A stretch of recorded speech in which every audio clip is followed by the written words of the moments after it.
여러분, 드디어 기나긴 횡보를 깨고 이 시바이누가 날아오르려 하고 있습니다. 제가 지난번에도 말씀을 드렸는데 이 상갑 수렴이 끝난 이후로 추세가 변하고 소각의 가속화나 새로운 시바이누의 프로젝트 등 이런 호재 때문에 오르는 것이기도 하지만요, 가장 결정적인 포인트는 여기 빨간 필침 보이시죠? 올라갔다가 다시 올라온 차트봉의 모습인데, 이렇게 오름으로써 전에 쌓여있던 시바이누의 시체 매물들을 치워내고요, 더욱더 올라갈 수 있는 차트적인 발판을 마련한 셈이죠. 이렇게 시바이누의 추세가 급격하게 바뀔 수 있었던 이유는요, 바로 시바이누 커뮤니티의 ETF 청원서죠. 지금 한국에서뿐만 아니라 바다 건너 미국에서도 난리인데, 지금까지 비트코인 ETF 출시부터 시작해서 현재 이더리움 ETF까지 준비하고 있는데, 바로 이 그레이스케일의 시바이누 커뮤니티가 나서서 청원을 올린 겁니다. 바로 시바이누 현물 상장지수 펀드를 출시하라는 청원 서명 활동인데, 일단 근거는 두 가지입니다. 자, 시바이누는 증권이 아니라는 증거로 하위 테스트를 통과했고, 두 번째, 미국에서 가장 인지도 있는 코인이라는 거예요. 여러분들 중 이제 이해가 되지 않으실 분도 있는데요, 이 밈코인의 특성상 인지도는 가장 유력한 시세상승 요소로 꼽힙니다. 이 비트코인 ETF 승인 이후에 이더나 솔라나, 리플 등 여러 알트코인들의 ETF가 수면 위로 떠올랐지만요, 커뮤니티 차원에서 그것도 이 자산 운용사의 ETF 출시를 직접 요구한 사례는 이번이 처음인데요. 자, 오늘 우리 시바 커뮤니티가 요청한 시바 현물 ETF는 앞으로 어떻게 흘러갈지, 승인되는데 장애물은 뭐고 어려운 점은 또 무엇인지, 승인이 된다면 앞으로 어떤 일이 펼쳐질 것인지 함께 알아보는 시간 가져볼 테니까요. 구독과 좋아요, 알림 설정 부탁드리면서 영상 시작합니다.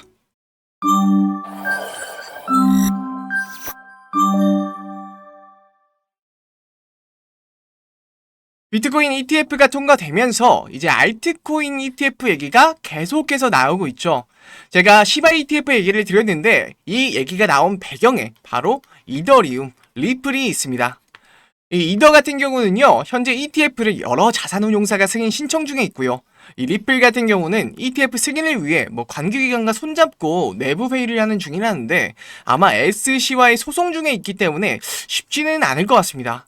제 생각에는 이더는 연내 승인이 나오고 리플은 조금 힘들지 않을까 싶은데, 그렇다면은 시바이누가 ETF를 출시하기 위해서는 어떤 게 필요할까요? 제가 ETF 출시를 위한 조건들을 조금 가져왔는데요, 하나하나 살펴보겠습니다. 자, 첫 번째는요, 이 불공정 거래, 즉 사기나 조작의 방지를 할 수 있는 제도가 마련돼야 하고, 자, 두 번째, 현물과 선물의 상관관계가 명확해야 하며, 세 번째, 가상자산의 탈중앙화 정도가 되겠습니다. 지금 화면에 보이는 이 세 조건이 바로 비트 ETF가 승인이 되냐 마냐 했을 때의 조건들이에요. 자, 첫 번째 같은 경우 당연히 제도권 기관 입장에서는 투자자 보호가 우선이니 당연히 마련돼야 되는 제도고요. 두 번째는 상관관계가 명확하지 않으면 시장에 혼란을 야기할 수 있으니 당연히 명확해야 하고요. 세 번째 같은 경우는 탈중앙화 수준이 높으면 특정 세력이 가격 조작이 힘들다는 겁니다. 자, 이 세 조건만 지켜진다면 비트코인 ETF 승인이라는 선례가 남아있기 때문에 이 자산운용사에서 알트코인 ETF의 신청이 넣어진다면 승인할 가능성이 매우 높겠죠. 그래서 시바 커뮤니티의 주체로 비트코인 ETF의 승인을 주도했던 자산운용사 이 그레이스케일에 청원을 넣었던 겁니다. 만약에 한다고만 하면요, 이 조건을 맞추는 건 시가총액 19위인 시바이누 코인에 있어서 어려운 일은 아닐 테니까요. ETF가 정말 만약 신청을 넣어서 승인이 된다면요, 이 뉴스의 파라라가 아니라 정말 수급이 들어오면서 역대급 상승을 만들어낼 겁니다. 이거는 지난 24년 1월 17일 기사인데요, 이때만 해도 승인이 됐는데 팔아야 하냐 아니면 더 갖고 있어야 하나 이런 갑론을박이 많았지만, 결국 비트코인은 엄청난 기대와 함께 상승을 이뤄주었죠. 뿐만 아니라 그 전에도요, 기대감만으로 2배 이상 상승해주는 엄청난 상승을 보여줬는데, 근데 왜 하필 시바이누 커뮤니티가 그레이스케일에, 하필 골드만삭스도 아니고 JP모건도 아닌 이 그레이스케일에 요청을 했을까요? 그레이스케일이 발표했던 과거 이력을 찾아보면 이런 기사가 나옵니다. 무려 암호화폐 ETF 40종을 추진하겠다는 기사인데요, 그 이유는 이 암호화폐 자체가 겨울에서 벗어나서 환원기에 접어들었고요. 약세장에서조차 강하게 버티는 모습을 보며 시장이 암호화폐를 대하는 태도가 확신하는 태도라면 내놓은 발표입니다. 여기서 했습니다. 그레이스케일이 기존의 암호화폐 ETF에 대해서 뭐 비트, 이더 이런 게 가리지 않고요. 굉장히 친숙한 모습을 보였기 때문에 이 시바이누 커뮤니티에서도 굳이 이 그레이스케일에 처원을 넣었던 거구나. 하긴 저 같아도 뭐 생각도 모르는 금융사 찾아가기보다는 이런 친화적인 곳에 찾아갈 것 같긴 합니다. 이 기사를 보고 좀 시바이누에 대한 ETF 전망이 긍정적으로 바뀌셨나요? 정말 이 기사가 사실이고 시바이누의 ETF가 나오기만 한다면 여러분과 저의 꿈처럼 시바이누가 지금 소수점 0.00 이걸 벗어나서 1원, 2원 이렇게 가는 것도 꿈은 아닐 겁니다. 이 비트코인이 시총이 커서 2배 이상 오른 거지 비트코인에 비하면 시바이누는 작은 코인이니까요. 무려 수백 배까지도 올 수 있겠죠. 이 기사뿐만 아니라 제가 챗 GPT를 앞설 구글의 AI 인공지능 구글 바드에도 물어봤습니다. 2025년에 시바이누 가격이 현재부터 어느 정도나 올라갈 것 같냐고. 자, 최대 652.38% 잠재 상승률을 예측했다고 해요. 자, 근데 이건 어디까지나 최대치인 거고 우리는 좀 더 냉정하고 날카롭게 봐야겠죠. 구글 바드는요, 전문가들의 다양한 견해와 시바이누의 소각이라든지 여러 변수들을 종합해서 결론을 내는데 여기에 시장 수요와 더불어서 암호화폐 참여자들의 심리도 중요하다고 했습니다. 그러나 우리는 그래도 어느 정도 예측은 할 수 있겠죠. 이런 변수가 있더라도 시바이누가 최대 650%는 가지 못하더라도요, 앞으로 어느 정도 상승세는 유지할 것이란 걸요. 네, 영상을 여기까지 보고 계시다면요, 여러분들은 시바이누와 관련해서 고심이 많으신 분들일 겁니다. 여러분들이 시바이누가 계속 좋다고 소각도 하고 새로 개발도 하고 이런 소식들을 들으면서 불안해서 혹은 호재 일정이 궁금해서 제 영상을 시청하고 계실 건데요. 여러분은 한 번이라도 이런 고민들을 분명 하시다가 영상을 보고 계신 분들이실 겁니다. 첫째, 차트로 트레이딩을 하시는 분들이거나, 둘째, 시바이누를 오래 존버 중이시거나, 셋째, 현물이 지겨워서 선물 거래를 하려는 분들이실 겁니다. 근데요, 저는 지난 7년간 말씀드린 1, 2, 3번을 다 해봤고 이제 이런 방법으로는 답이 없다라는 결론에 이르렀습니다. 저도 사실 작년에 업비트에서 매매해서 3억 이상을 벌었어요. 그럼 여러분은 뭐가 안 된다는 거지? 잘하고 있는 거 아니야? 이런 생각을 하실 겁니다. 하지만 아닙니다. 정확하게 말씀드리면요, 저는 위의 방식으로 큰 기회비용을 날렸어요. 20년도에 에이브 코인을 놓쳤고요. 21년도에 엑시 인피니티, 갈라 코인을 놓쳤고요. 21년도에 솔라나를 놓쳤죠. 물론 시바이누도 아예 존재 자체를 몰랐었으니까 당연히 놓쳤습니다. 근데 이 위의 코인을요, 그냥 상장하자마자 공부하고 존버했다면 수익률은 다음과 같습니다. 게임파이 대장 엑시 인피니티 15만 % 상승, 이더리움의 첫 대출 프로토콜 코인 에이브 19만 % 상승했습니다. 레이어 1 대장 솔라나 5만 7천% 상승했죠. 물론 이 영상을 보고 계신 여러분들 어이없다고 생각하실 겁니다.